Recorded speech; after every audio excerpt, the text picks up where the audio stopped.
Hello students welcome to geometry school. Students, आज मैं आपको कराऊंगा फरवरी मंथ की करंट अफेयर्स में पार्ट 1 कराऊंगा मैं इसका। क्लियर। टोटल आपको पता है कि मैं 4 पार्ट कराता हूँ एक महीने में, और एक पार्ट में आपके क्वेश्चन होते हैं 25। तो टोटल मंथ में होते हैं इंटू 4 100 क्वेश्चन होते हैं, और ये हिंदी मीडियम में रहेंगे क्वेश्चन। मैं हिंदी प्लस इंग्लिश दोनों मिक्स लैंग्वेज यूज करूँगा, और एक वीडियो अलग से आती है जो कम्प्लीटली इंग्लिश में होती है। ये करंट अफेयर किस सेक्शन को टारगेट, किस एंट्रेंस एग्जाम को ध्यान में रख के बनाई गई है। मोस्ट इंपॉर्टेंट एग्जाम है RIMC। सबसे ज़्यादा फायदा करेंगी RIMC के एग्जाम में। RIMC के एग्जाम में अराउंड 25 क्वेश्चन से लेकर 30 क्वेश्चन तक करंट अफेयर सेक्शन के आते हैं। तो वहाँ पे जो उस एग्जाम को, जो आपका जून में होगा ये एग्जाम, जून में एग्जाम जो उसका होगा जून 2022 में, उस एग्जाम को ये कम्प्लीटली कवर करेंगी। RMS का जो एग्जाम पोस्टपोन हो गया है, वहाँ पे भी आपकी हेल्प करेंगी। और सैनिक स्कूल में एक छोटा सा पोर्शन आता है करंट अफेयर सेक्शन का, वहाँ पे भी इनको आपसे हेल्प मिलेगी। क्लियर। तो आपको यहाँ पे एक इन्फॉर्मेशन मैं देना चाहता हूँ कि RIMC के फॉर्म निकले हुए हैं। RIMC के फॉर्म निकले हुए, उसके फॉर्म भर लीजिए। प्रोस्पेक्टस आएगा, डिमांड ड्राफ्ट या नेट बैंकिंग से आप पेमेंट करके प्रोस्पेक्टस को मंगाइए, और जाके कंसर्न स्टेट की अथॉरिटी में वहाँ पे सबमिट कर दीजिए। अगर आप चाहते हैं डेडिकेटेड तैयारी करना, एक बिल्कुल सीरियस तैयारी करना, तो आप लाइव क्लास बैच को हमारे ज्वाइन करिए। RMS सैनिक सबकी लाइव बैच चले हुए हैं। आप पहले डेमो लीजिए, डेमो क्लास अवेलेबल है, डेमो क्लास लीजिए, और देन आप डिसाइड करिए कि आपके लिए क्लास सूटेबल है कि नहीं। इन नंबर पे आप हमें कॉल कर सकते हैं अगर आपको डेमो क्लास के लिए बुक कराना होना है, डेमो क्लास आपको लेनी है। क्लियर। चलिए, चैंपियन बैच ऑलरेडी चला हुआ है राष्ट्रीय मिलिट्री स्कूल्स का, तो उसमें आप इनरोल कर लीजिए। जो एग्ज़ाम पोस्टपोन हो गया, अब वो अप्रैल या मार्च में आपका एग्ज़ाम होगा, तो भी आपको हेल्प मिलेगी। दूसरा एक इम्पोर्टेंट नोटिफिकेशन आपके लिए, हमारी हॉस्टल फैसिलिटी भी अवेलेबल है। जो स्टूडेंट ऑनलाइन कोचिंग में इंटरेस्टेड नहीं हैं, वो क्या कर सकते हैं, वो हमारे हॉस्टल फैसिलिटी को अवेल कर सकते हैं। हॉस्टल फैसिलिटी में आपको स्पोर्ट्स एक्टिविटी, आपका कंप्यूटर लैब में प्रैक्टिस सेशन, और आपका मैथ्स कैंटीन वगैरह, जो एक चीज़ें सारी होती हैं आपको अच्छे से तैयारी कराने के लिए, वो सारी चीज़ें आपको मिलेगी आपको। क्लियर। तो हॉस्टल फैसिलिटी को एक बार आप विजिट करिए हमारे सेंटर पे, और वहाँ पे देखिए आपको कैसी हॉस्टल फैसिलिटी है। तो मुझे लगता है ये भी आप फिजिकल कोचिंग जो स्टूडेंट्स लेने वाले हैं उनके लिए बेस्ट रहेगा। RIMC की भी लाइव क्लास चली हुई है, तो इनके लिए आप ज्वाइन कर लीजिए इसमें लाइव क्लास के लिए। ये हमारे रिकॉर्डेड कोर्स है, आप इनको भी अवेल कर सकते हैं। इनमें फ्री वीडियो पड़ी हुई है, तो कंटेंट को आप चेक कर सकते हैं। ये 100% आपका सिलेबस को ध्यान में रख के तैयार किए गए हैं। ये पूरा सिलेबस, ऑफिशियल सिलेबस को कवर करती है वीडियो भी। तो आज हम क्या करने वाले हैं, आज हम करने वाले हैं पार्ट 1 फरवरी महीने का, फरवरी 2022 का पार्ट 1 मैं आपको कराऊंगा। लास्ट टाइम का एक क्वेश्चन था आपका, बर्निंग क्वेश्चन था ये लास्ट टाइम का। Great barrier reef is found in which country. तो ग्रेट बैरियर रीफ आपका किस कंट्री में है? ऑस्ट्रेलिया में। ऑस्ट्रेलिया कंट्री में है। ऑस्ट्रेलिया के नॉर्थ ईस्ट में होती है। ऑस्ट्रेलिया के नॉर्थ ईस्ट में, अगर ऑस्ट्रेलिया कॉन्टिनेंट आपने देखा होगा, तो ये पूरा ऑस्ट्रेलिया जैसे है, तो इस साइड में ये आपका ग्रेट बैरियर रीफ है। क्लियर। ग्रेट बैरियर रीफ ये है। क्लियर। ये एक प्रकार से रामसर साइट है, रामसर साइट। ऑस्ट्रेलिया की कैपिटल कैनबरा है, कैनबरा। और 2032 का जो ओलंपिक्स गेम है वो ब्रिस्बेन में होंगे, ब्रिस्बेन, जो कि एक ऑस्ट्रेलिया की सिटी है। Clear. France capital Paris, China Beijing, Brazil, Brasilia is the capital, और साउथ अमेरिकन कंट्री है Brazil. South American largest country Brazil है। Amazon basin, Amazon forest, Amazon river भी कहाँ पे है? ब्राजील में है। चलिए नेक्स्ट क्वेश्चन पे देखते हैं। Who has become first Indian man to win world games athlete of the year award for 2021। तो world games athlete year award होता है 2021 के लिए। किसने जीता है? तो कौन से पहले इंडियन बने हैं? PR Sreejesh. PR Sreejesh. PR Sreejesh कौन है? इंडियन हॉकी प्लेयर है। ये कौन है? इंडियन हॉकी प्लेयर है, और ये गोलकीपर है। ये क्या है? इंडियन हॉकी टीम में गोलकीपर है। क्लियर। चलिए नेक्स्ट क्वेश्चन करते हैं। Option A is the right answer. World first hydrogen powered flying boat, बहुत इंपॉर्टेंट क्वेश्चन है। दुनिया की पहली hydrogen powered flying boat is launched by which country. तो किस कंट्री ने लॉन्च करी है? तो ये लॉन्च करी है आपका दुबई। दुबई, दुबई एक सिटी भी है, कंट्री भी है। एक्चुअली क्या है दुबई? UAE, संयुक्त अरब अमीरात, UAE, यूएई में क्या है आपके 7 एमिरेट्स होते हैं, 7 एमिरेट्स होते हैं। जैसे आपका अबू धाबी, अबू धाबी जो इसकी यूएई की कैपिटल भी है। दूसरा आपका शारजहां, दूसरा शारजहां, मैच होते हैं शारजहां में, आपका शारजा हो गया। तीसरा आपका अजमान हो गया, अजमान भी एक इसका एमिरेट है, और दुबई भी एक एमिरेट है, और दो तीन और है आपका, खैमा, रास अल खैमा, फौजरा, इस तरह के नाम अजीब अजीब नाम है, लेकिन आपको 3 तो इंपॉर्टेंट पता होनी चाहिए, अबू धाबी, शारजा और दुबई। क्लियर। तो दुबई इसका एमिरेट्स है। तो दुबई में क्या है कि दुनिया की पहली फ्लाइंग बोट लॉन्च होगी, hydrogen powered flying boat. Clear. तो ये आपको ध्यान रखना है। चाइना में अगर बात करें, दुनिया का सबसे largest dam, three gorges dam, three gorges dam available है, इसको याद रखना, three गोर्ज dam, three gorges dam. दुनिया का सबसे बड़ा यांगचे रिवर पे है, ये यांगचे, YANGTZ, यांगचे रिवर पे, ये भी आप ध्यान रखते हैं। चलिए, तो answer is C, Dubai. Bakhira wild life sanctuary is situated in which state, किस राज्य में बकीरा वाइल्ड लाइफ सेंचुरी है। क्वेश्चन क्यों आ रहा है ये, तो आंसर तो इसका उत्तर प्रदेश है, उत्तर प्रदेश। और क्वेश्चन क्यों इंपॉर्टेंट है, क्योंकि 2 वाइल्ड लाइफ सेंचुरी, एक तो बकीरा और दूसरी KHIJADIA, क्लियर, खिजादिया, ये वाइल्ड लाइफ सेंचुरी है। ये इन दोनों को रामसर साइट में इंक्लूड कर लिया गया है। रामसर साइट है जो, Ramsar site, Ramsar, I am sure आपने नाम सुना होगा, Ramsar, Ramsar site, Ramsar site convention के अंदर इनको इंक्लूड कर लिया गया है। ये एक प्रकार से वेटलैंड है, वेटलैंड है। तो Bakhira wild life sanctuary and Khijadiya wild life sanctuary of Gujarat, they are included in Ramsar international importance under Ramsar convention. इनको किसमें इंक्लूड किया गया है, वेटलैंड ऑफ, इनको इंक्लूड किया है wetland of international importance under Ramsar convention. Clear. तो इनको इसमें बनाया गया, तो इनको एक प्रकार से वेटलैंड साइट्स में इंक्लूड किया गया है। और अब टोटल कितने हो गए, ये नंबर याद रखना है आपको। अब टोटल इंडिया में 49 रामसर साइट हो गई है, 2 इनको मिला के, 2 ये बनी है, इससे पहले 47 थी, अब 49 रामसर साइट हो गई है टोटल। क्लियर। चलिए, Hoysala temples of which states are nominated for UNESCO world heritage list. तो वर्ल्ड हेरिटेज लिस्ट में इंक्लूड कर लिया गया होयशाला टेम्पल्स को। किस स्टेट के हैं ये होयशाला टेम्पल्स, किस स्टेट के हैं, तो होयशाला टेम्पल्स है आपके कर्नाटका के, कर्नाटका, आंसर इज कर्नाटका। और कर्नाटका में group of monuments of Pattadakal, इसको भी ध्यान रखना है, group of monuments of Pattadakal, ये भी कर्नाटका में है। ठीक है, यहाँ पे बहुत सारे टेम्पल्स है। कर्नाटका में कैगा न्यूक्लियर पावर प्लांट है, तो कैगा न्यूक्लियर पावर प्लांट, ये आपको ध्यान रखना है, कैगा। कर्नाटका की कैपिटल क्या है, बेंगलुरु है। और बेंगलुरु को गार्डन सिटी ऑफ इंडिया भी बोलते हैं, गार्डन सिटी ऑफ इंडिया। जैसे जयपुर को पिंक सिटी बोलते हैं, ऐसे बेंगलुरु को बोलते हैं गार्डन सिटी ऑफ इंडिया। ये आपको याद रखना, garden city of India is Bengaluru. Bengaluru के जो कर्नाटक के सीएम है कौन है, बसवराज बोमई। बसवराज बोमई कौन है, BASAV, बसवराज बोमई यहाँ के कौन है, सीएम है। थावरचंद गहलोत, थावरचंद गहलोत यहाँ के कौन है, गवर्नर है। और यहाँ पे 2 इंपॉर्टेंट फोक डांस आपको याद रखनी है, एक तो डोल्लू कुनीता, डोल्लू कुनीता आपको याद रखना है, डोल्लू कुनीता। और दूसरा है यक्षगना, यक्षगना। ठीक है, डोल्लू कुनीता और यक्षगना, 2 यहाँ के इंपॉर्टेंट फोक डांस है जो आपको याद रखनी है। अगर इसके नेशनल पार्क की बात करें तो नेशनल पार्क भी यहाँ पे कौन कौन से, एक तो नागरहोल हो गया, नागरहोल हो गया, आंसी हो गया, ANSI national park, Bandipur national park, Bannerghatta हो गया एक, और कुदेरमुख हो गया। ये 5 आपको याद रखने हैं, कुदेरमुख हो गया। क्लियर। ये 5 नेशनल पार्क आपको याद रखने हैं। यहाँ के मधुमलाई नेशनल पार्क भी है, बट 5 तो आपको याद रखना है, नागरहोल, आंसी, बांदीपुर, बनरगट्टा और कुदेरमुख, और आपका Mudumalai national park, Mudumalai. Clear, Mudumalai national park. ये आपको कर्नाटका के कुछ चीजों को याद रखना इंपॉर्टेंट है। चलिए नेक्स्ट क्वेश्चन पे चलते हैं।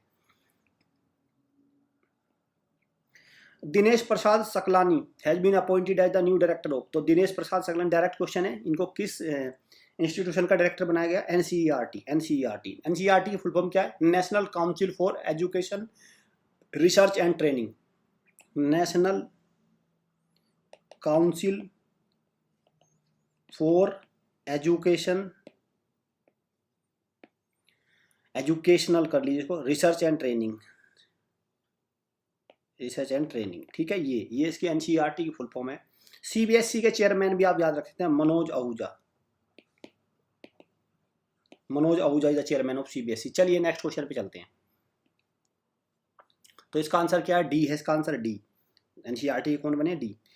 Who is the current union minister of finance? Budget पेश किया है फाइनेंस मिनिस्टर ने 1 फरवरी को, फाइनेंस मिनिस्टर ने। तो हमारे अभी फाइनेंस मिनिस्टर कौन है?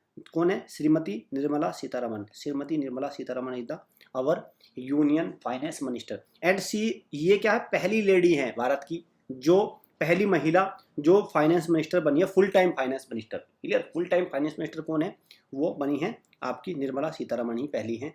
साथ में जो हमारे जब देश आज़ाद हुआ था तो पहले फाइनेंस मिनिस्टर कौन थे?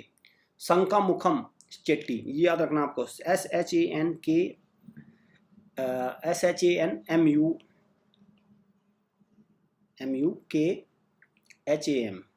Clear? Shanmukham Chetty, CHETTI Chetty. Shanmukham Chetty was the first finance minister जब भारत आज़ाद हुआ था। और इन्होंने पहली बार बजट 26 नवंबर 1947 को इन्होंने ही पेश किया था, पंडित जवाहरलाल नेहरू की सरकार में, गवर्नमेंट में, कैबिनेट में। क्लियर? तो आंसर क्या है? निर्मला सीतारमण इसका। चलिए नेक्स्ट क्वेश्चन पे चलते हैं।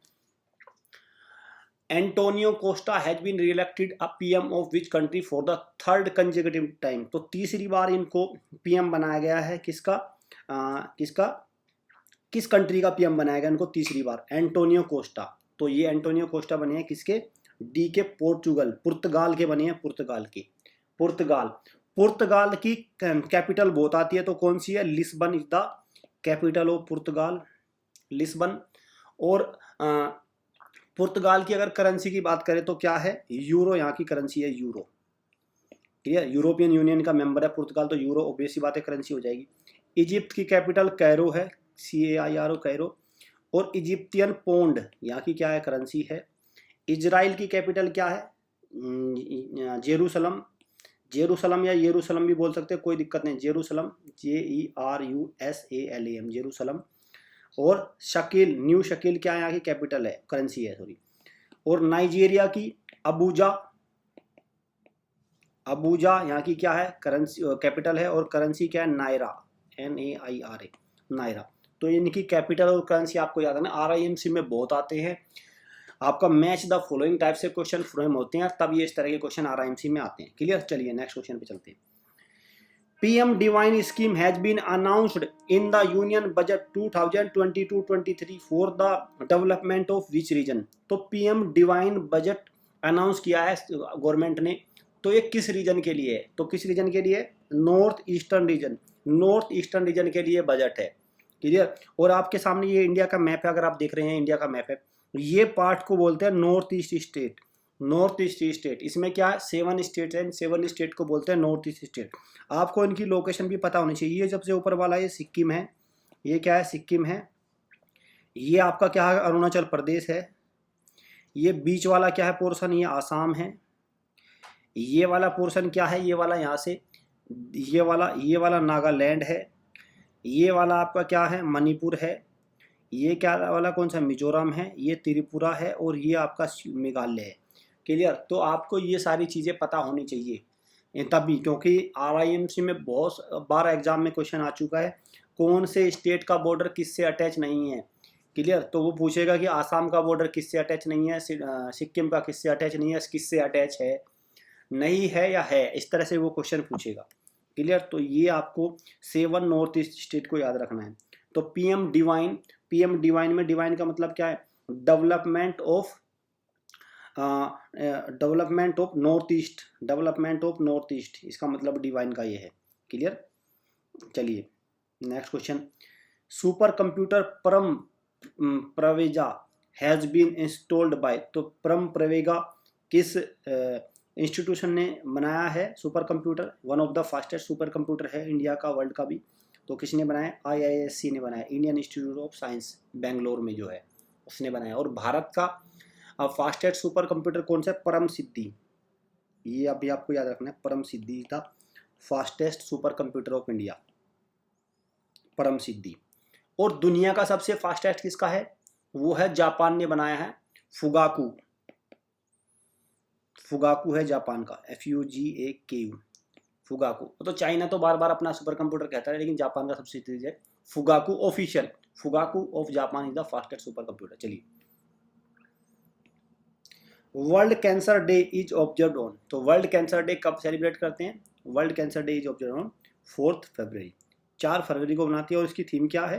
थीम भी इंपॉर्टेंट है, क्लोज द केयर गैप। क्या है? Close the care gap. चलिए नेक्स्ट क्वेश्चन पे। RBI is planning to introduce central bank digital currency. RBI क्या है? सेंट्रल बैंक डिजिटल करेंसी को लाने का प्रयास कर रहा है। Where is the headquarters of RBI? RBI का हेडक्वार्टर कहाँ है? तो आंसर क्या है? मुंबई। मुंबई।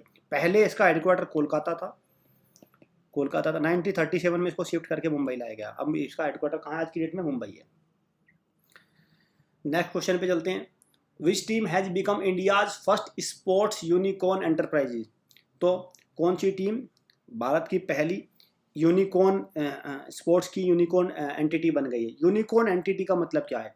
देखो, यूनिकॉर्न का मतलब है $1 बिलियन। $1 बिलियन। $1 बिलियन का मतलब क्या हो गया? 1 बिलियन में होते हैं 100 करोड़, और डॉलर कितना है? 76 के आसपास का होता है। तो अगर किसी कंपनी की वैल्यूएशन 7600 करोड़ से ज़्यादा है, 7600 करोड़ या उससे ज़्यादा है, तो वो यूनिकॉर्न कंपनी बन जाएगी, यूनिकॉर्न कंपनी बन जाएगी। क्लियर? तो पहली स्पोर्ट्स कंपनी ऐसी कौन सी बनी, स्पोर्ट टीम ऐसी कौन सी बनी जो यूनिकॉर्न बनी है? दो answer is Chennai super king. Chennai super king. और चेन्नई सुपर किंग के कैप्टन कौन है? Mahendra Singh Dhoni. Mahendra Singh Dhoni is the captain of CSK। IPL की टीम है, IPL इसने जीता है 2021 का। IPL किस टीम ने जीता है? चेन्नई सुपर किंग ने कोलकाता नाइट राइडर को हराया था। अब टोटल IPL में कितनी टीम्स हैं? टोटल 10 टीम है। 2 टीम और ऐड हुई हैं। कौन सी? लखनऊ एंड अहमदाबाद। ये याद रखना, ये क्वेश्चन आने की पूरी संभावना है स्पोर्ट्स से। लखनऊ और अहमदाबाद 2 टीमें और ऐड होंगी अगली साल से, जो होगा आपका 2022 का अप्रैल में जो सेशन होगा उसमें 2 नई टीम और आएंगी, लखनऊ एंड अहमदाबाद। चलिए नेक्स्ट क्वेश्चन पे। Has organise first ever yoga festival from 29 Jan to 1 Feb. तो किस कंट्री ने दुनिया का पहला योगा फेस्टिवल सेलिब्रेट किया है बाहर, इंडिया से बाहर? तो कौन सा आपका आंसर है? The answer is C, Saudi Arabia. Saudi Arabia is the answer. Saudi Arabia is the right answer. और सऊदी अरब किस में आता है? सऊदी अरब की कैपिटल रियाद है। गल्फ कोऑपरेशन काउंसिल है, गल्फ कंट्रीज का ग्रुप है, उसमें आता है सऊदी अरब। ओमान भी उसमें आता है, UAE, ईरान भी। ये क्या है? ये गल्फ कंट्रीज का पार्ट है। क्लियर? चलिए, ओमान की capital Muscat, UAE Abu Dhabi, Saudi Arabia Riyadh, Iran Tehran, ये इनकी कैपिटल है। आपको इनकी कैपिटल याद रखनी है। यहाँ पे मैं थोड़ा सा मैप में आपको कुछ बताना चाहता हूँ। देखिए, ये है, ये तो इंडिया हो गया। यहाँ पे तो इंडिया, यहाँ तक तो कोई दिक्कत नहीं है। ये सारा अरेबियन सी हो गया, नीचे इंडियन ओशियन हो गया, बे ऑफ बंगाल हो गया। तो यहाँ से जब हम जाते हैं तो ये वाला जो ग्रुप है, ये वाला, इसको बोलते हैं आपका वेस्टर्न एशिया कंट्री। बोलो इनको वेस्टर्न एशिया, या इनको बोलो गल्फ कंट्री। स्पेशली इनको बोला जाता है गल्फ कंट्री। इसमें 7 कंट्री आते हैं। 7 में कौन कौन से? देखो, 7 में कौन कौन से हो गया?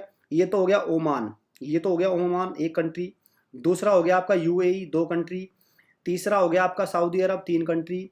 चौथा हो गया आपका बहरीन, ये कौन सा हो गया? Bahrain, 4 country. 5वां हो गया आपका कुवैत सिटी, 5 कंट्री। ईरान हो गया 6 और इराक हो गया 7। क्लियर? ईरान और इराक हो गया 7। टोटल कितने कंट्री हो गए? 7। इन 7 कंट्री के ग्रुप को बोलते हैं हम क्या? गल्फ कोऑपरेशन काउंसिल या गल्फ कंट्रीज। और ये जो स्ट्रेट है इसको बोलते हैं स्ट्रेट ऑफ हॉर्मूज। बहुत इंपॉर्टेंट है, क्वेश्चन इससे बार बार आता है, स्ट्रेट ऑफ हॉर्मूज। और ये पर्शियन गल्फ को गल्फ ऑफ ओमान से कनेक्ट करते हैं, देन अरेबियन सी। तो आपको ये लोकेशन, क्योंकि इनसे बार बार ध्यान आता है, ये सेंट्रल एशियन कंट्री जिनके साथ अभी प्राइम मिनिस्टर ने मीटिंग करी थी। तो ये थोड़ा हम मैप को भी करते चलेंगे आप, क्योंकि मैप का भी नॉलेज होना बहुत ज़रूरी है। क्लियर? चलिए, तो अब आपको क्लियर हो गया सऊदी अरब यहाँ पे है। ठीक है, तो सऊदी अरब ने ये डिसाइड किया है कि योगा फेस्टिवल सेलिब्रेट किया जाएगा। नेक्स्ट क्वेश्चन पे चलते हैं। अब बुक टाइटल ऑपरेशन खात्मा। ऑपरेशन खात्मा बुक रिलीज करी है। 2 ऑथर हैं इसके, एक तो हो गया RC गंजू हो गए, और दूसरा कौन है? दूसरा आरसी गंजो के साथ है अश्विनी भटनागर। दूसरे कौन है? अश्विनी भटनागर। और ये जम्मू कश्मीर में जब टेररिस्ट एक्टिविटी बहुत ज़्यादा बढ़ गई तो उसका सफाया करने के लिए ये ऑपरेशन खात्मा चलाया गया जम्मू कश्मीर में टेररिस्ट को आपका क्लीन आउट करने के लिए। क्लियर। नेक्स्ट क्वेश्चन पे आते हैं। Who has become the new chairman of UGC, university grants commission. University वगैरह को रेगुलेट करता है, तो कौन है इसके new chairman? Then new chairman is M Jagadesh Kumar. M Jagadesh Kumar is the new chairman. और यूजीसी कब फाउंड हुई थी? 1956 में फाउंड हुई थी यूजीसी। और पहले चेयरमैन कौन थे? शांति स्वरूप भटनागर। आपने एक प्राइज सुना होगा, शांति स्वरूप भटनागर प्राइज, वो इन्हीं के नाम पे मिलता है। जो आपका किस में मिलता है? ये क्वेश्चन ये आता है कि शांति स्वरूप भटनागर किस फील्ड में दिया जाता है, तो ये साइंस के फील्ड में दिया जाता है, साइंस के। CSIR देती है इसको, CSIR। क्लियर। चलिए नेक्स्ट क्वेश्चन देखते हैं। Which state has won the best W state in the Republic Day parade of 26 जनवरी? तो बेस्ट W स्टेट किसका रहा है? उत्तर प्रदेश। उत्तर प्रदेश की कैपिटल क्या है? उत्तर प्रदेश की कैपिटल है आपकी लखनऊ। और लखनऊ किस नदी के किनारे पे है? गोमती। अयोध्या एक और इम्पोर्टेंट है, अयोध्या सरयू नदी के किनारे है अयोध्या, इसको भी याद रखना, अयोध्या और लखनऊ। साथ में जो उत्तर प्रदेश की एक वाइल्ड लाइफ सेंचुरी जिसको रामसर साइट में का जो उसको स्टेटस मिला है, वो कौन सा है? भकीरा। भकीरा। और अभी कुछ पहले बिजनौर की थी हैदरपुर, दोनों को मिला है। देखिए भकीरा भी लेटेस्ट है, भकीरा वाइल्ड लाइफ सेंचुरी। और खिजाडिया वाइल्ड लाइफ सेंचुरी कहाँ की है? गुजरात की है। एक और यहाँ पे इंपॉर्टेंट क्वेश्चन देख सकते हैं आप कि वो इंडिया का स्टेट कौन सा है जो लार्जेस्ट नंबर ऑफ स्टेट के साथ बॉर्डर शेयर करता है? वो कौन सा है? उत्तर प्रदेश। उत्तर प्रदेश शेयर करता है, लगभग 10 स्टेट के साथ बॉर्डर शेयर करता है। देखो यहाँ से अगर मैं देखूं तो ये आपकी है उत्तर प्रदेश, ये उत्तर प्रदेश है। अगर देखो तो एक तो बिहार हो गया, बी बिहार, दूसरा झारखंड हो गया, जे, तीसरा छत्तीसगढ़ हो गया, 3, चौथा मध्य प्रदेश हो गया, M, 4, और अगर यहाँ से देखें 5वां राजस्थान हो गया, ये 6, यहाँ से हरियाणा हो गया, 7, अगर मैं बात करूँ ऊपर अगर बात करूँ उत्तराखंड हो गया, 8, और ये कौन सा हो गया? हिमाचल हो गया, 9, और अगर दिल्ली को भी ऐड कर लूँ तो 10। तो लगभग 9 तो ये डायरेक्ट दिख रहे हैं आपका, और दिल्ली को भी मिला ले तो 10। यूनियन टेरिटरी को भी अगर हम, और चंडीगढ़ के साथ तो नहीं, लेकिन दिल्ली के साथ शेयर करता है, तो टोटल कितने हो गए? 10 हो गए टोटल यूनियन टेरिटरी को मिला के। अदरवाइज 9 स्टेट के साथ ये बॉर्डर शेयर करता है। ये क्वेश्चन डायरेक्ट भी आता है कि नंबर ऑफ स्टेट्स के साथ कौन सा ऐसा राज्य है जो मैक्सिमम नंबर ऑफ स्टेट के साथ बॉर्डर शेयर करता है? उत्तर प्रदेश का लखीमपुर खीरी। जब भी एक यहाँ पे मॉब लिंचिंग हुई थी, इस तरह एक दुर्घटना हुई थी लखीमपुर खीरी। उत्तर प्रदेश का लखीमपुर खीरी लार्जेस्ट डिस्ट्रिक्ट भी है। Lakhimpur Kheri is the largest district of Uttar Pradesh. Uttar Pradesh में टोटल विधानसभा सीटें 403 हैं। उत्तर प्रदेश के गवर्नर आनंदीबेन पटेल हैं। उत्तर प्रदेश में दुधवा नेशनल पार्क है, और योगी आदित्यनाथ यहाँ के यहाँ चीफ मिनिस्टर हैं। क्लियर। तो ये सब इंपॉर्टेंट चीजें हैं जो आपको उत्तर प्रदेश के बारे में याद रखनी। चलिए नेक्स्ट क्वेश्चन। उत्तर प्रदेश का पुराना नाम क्या है? United province. पहले नाम क्या था इसका? United province. चलिए, who is the author of the book fearless governance? Book है फियरलेस गवर्नेंस, इसको किसने लिखा है? इसको लिखा है पुडुचेरी की पूर्व governor lieutenant governor Kiran Bedi. और फर्स्ट IPS लेडी, पहली IPS महिला जो बनी थी भारत की, वो कौन थी? किरण बेदी। तो किरण बेदी ने लिखा है फियरलेस गवर्नेंस, बुक लिखी है। चलिए नेक्स्ट क्वेश्चन पे चलते हैं। PM मोदी अनवील्ड ऑफ भक्ति संत श्री रामानुजमचार्य इन हैदराबाद। तो PM मोदी ने रामानुजाचार्य की मूर्ति का उद्घाटन किया है, उनको इंस्टॉल किया है, उसका अनावरण किया है। तो वो कहाँ पे, किस नाम से जाना जाता है उसको? Statue of equality. Statue of equality, इसको किस नाम से जाना जाएगा? Statue of equality. और इसकी हाइट आपको याद रखनी है 216 फीट। ये हाइट आपको, ये नंबर याद रखना, 216 फीट इसकी हाइट है। क्लियर। शमशाबाद एयरपोर्ट के पास, जिसको राजीव गांधी इंटरनेशनल एयरपोर्ट बोलते हैं, हैदराबाद में जो है, वहाँ पे इसका उद्घाटन किया गया है। और एक है दुनिया की सबसे ऊंची स्टैचू, जिसका नाम है statue of unity. Sardar Sarovar dam पर सरदार वल्लभ भाई पटेल की स्टैचू है। इसकी हाइट कितनी है? 182 मीटर या 597 फीट। ये वर्ल्ड की टॉलेस्ट स्टैचू है, 597 फीट या 182 मीटर। क्लियर। चलिए नेक्स्ट क्वेश्चन पे। Which country has won ICC under cricket world cup 2022? तो किस कंट्री ने ICC under cricket world cup जीत लिया है? किसने? इंडिया ने। इंडिया ने जीता है, 5वीं बार इंडिया ने जीता है। किसको हराया है? इंग्लैंड को हराया है। और जो इंडिया अंडर-19 के कैप्टन कौन है? यश डूल। इसको प्लेयर को नाम रखना है यश डूल। यश डूल किस खेल से संबंधित है? क्रिकेट से। ये डायरेक्ट क्वेश्चन इस तरह से आएगा। क्लियर। और 2023 का जो ICC man cricket world cup होगा, जो वनडे होता है, वो कहाँ होगा? इंडिया में होगा। 2023 का वर्ल्ड कप इंडिया में होगा। चलिए, आईसीसी का हेडक्वार्टर दुबई में है।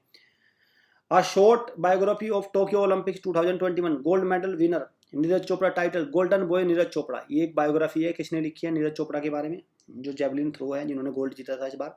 तो नवदीप सिंह गिल ने लिखी है, नवदीप सिंह गिल, डायरेक्ट क्वेश्चन है।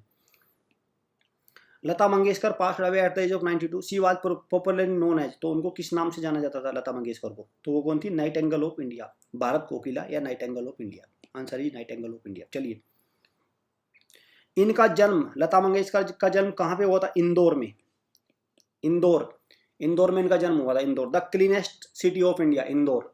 और इनको भारत रत्न मिला था कौन सी ईयर में? ये नंबर याद रखना, 2001 में इनको Bharat Ratna, the highest civilian honour of India, Bharat Ratna मिला था इनको 2001 में। क्लियर? चलिए नेक्स्ट क्वेश्चन पे।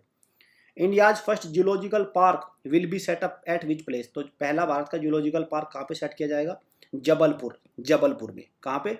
आंसर इज जबलपुर मध्य प्रदेश में आपका। Pandit Bhimsen Joshi was related to which field, तो पंडित भीमसेन जोशी का हम 100वां जन्म बर्थ एनिवर्सरी को सेलिब्रेट कर रहे हैं, 100 बर्थ एनिवर्सरी को।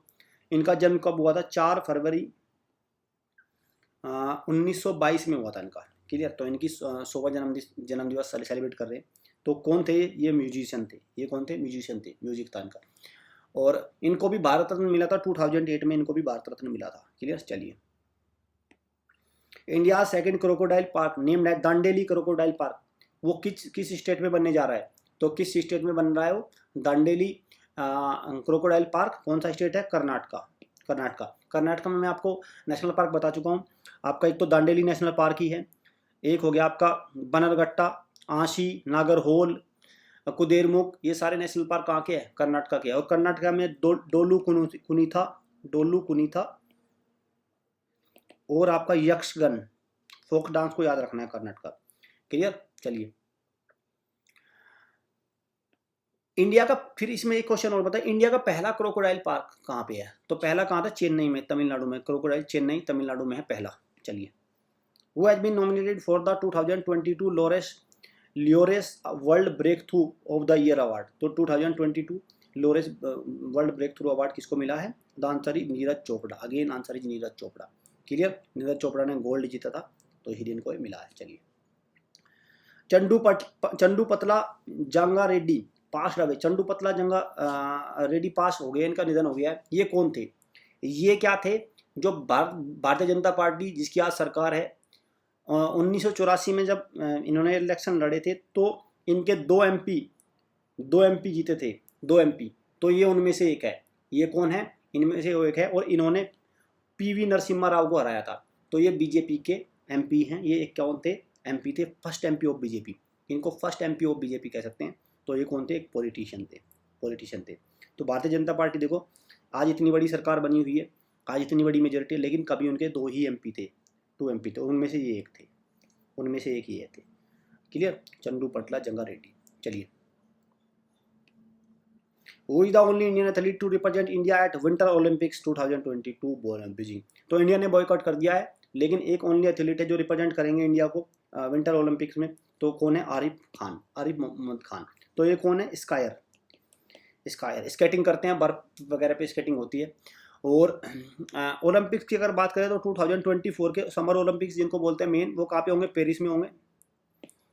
2028 के लॉस एंजलिस में होंगे और 2032 के ब्रिस्बेन में होंगे। ये आपको याद रखना है, ब्रिस्बेन में। क्लियर? और 2026 के विंटर ओलंपिक्स होंगे आपका मिलान सिटी इटली में, होंगे। क्लियर? चलिए, वर्ल्ड वेटलैंड डे कब मनाया जाता है? तो वर्ल्ड वेटलैंड डे मनाया जाता है 2 फरवरी को, 2 फरवरी को मनाया जाता है। क्यों? क्योंकि वेटलैंड कन्वेंशन साइन हुआ था 2 फरवरी 1977 में। क्लियर? 2 फरवरी 1977 में वेटलैंड कन्वेंशन साइन हुआ था। ईरान में एक जगह है रामसर साइट, रामसर कन्वेंशन। तो रामसर कन्वेंशन की ट्रीटी में मोस्टली कंट्री ने ट्रीटी में एक प्रकार से एक ऑर्गेनाइजेशन, एक प्रकार से सबने ये समझौता किया था कि हम वेटलैंड को प्रोटेक्ट करेंगे। तो ये ईरान में जो रामसर साइट है, ईरान में रामसर जगह है, उसी से ट्रीटी चली आ रही है। तो 2 फरवरी को क्या मनाते हैं? World wetland day. Clear? World wetland day. और इसकी थीम इंपॉर्टेंट है, wetland action for people and nature, wetland action for people and nature. आज का बर्निंग क्वेश्चन है, बहुत अच्छा क्वेश्चन है, ये आपकी रियल नॉलेज को टेस्ट करेगा। Match the following, match the following, एक तरफ ये कंट्री लिखे हुए हैं और दूसरी तरफ कैपिटल लिखे हैं, तो आपको ये मैच करके बताना है किसका कौन से मैच होगा, ये क्लियर। तो आपको ये मैच करके मुझे बताना है, ये आपकी रियल नॉलेज को टेस्ट करेगा। देखते हैं कितने क्वेश्चन बच्चे इसका आंसर देते हैं। मुझे कमेंट बॉक्स में आप आंसर दीजिए, सो दैट आपके ये 4 क्वेश्चन है एक प्रकार से समझिए। और इस तरह के क्वेश्चन RIMC के फेवरेट है, RIMC के फेवरेट है इस तरह के क्वेश्चन, बहुत क्वेश्चन आते हैं RIMC में। तो चलिए, ये हमारे रिकॉर्डेड कोर्सेज आप इनको अवेल कर सकते हैं। और आपको वीडियो अच्छी लगे तो वीडियो को लाइक करिए, शेयर करिए। आप मुझे अपने सुझाव दीजिए चैनल कमेंट बॉक्स में, क्या मुझे इंप्रूवमेंट करना है, क्या आपको अच्छा लगता है, उसी तरह से हम लोग और भी बेहतर वीडियो करेंगे। चैनल को सब्सक्राइब और बेल आइकन पे क्लिक जरूर कर लीजिए, क्योंकि जून बहुत दूर नहीं है, जून 2022 बहुत दूर नहीं है। और एक बार ये अपॉर्चुनिटी आपके हाथ से चली गई तो फिर आपके दोबारा हाथ नहीं आएगी, क्योंकि दो बार 3 बार ये एग्ज़ाम दे सकते हैं RIMC का। और मैं इसको कहूँगा वर्ल्ड का टफेस्ट एग्ज़ाम है, इतना आसान एग्ज़ाम नहीं है ये, बहुत टफ एग्ज़ाम है, बाय हाईएस्ट लेवल एग्ज़ाम है इंडिया का। RMS का एग्ज़ाम भी आपका आने वाला है, तो इन सब के लिए आपको तैयारी में मदद मिलेगी हमारी इस वीडियो से, क्लियर। कोई डाउट हो इन नंबर पे आप हमें कॉल कर सकते हैं, व्हाट्सएप कर सकते हैं लाइव क्लास के लिए, डेमो क्लास के लिए। So student, all the best, thanks for watching.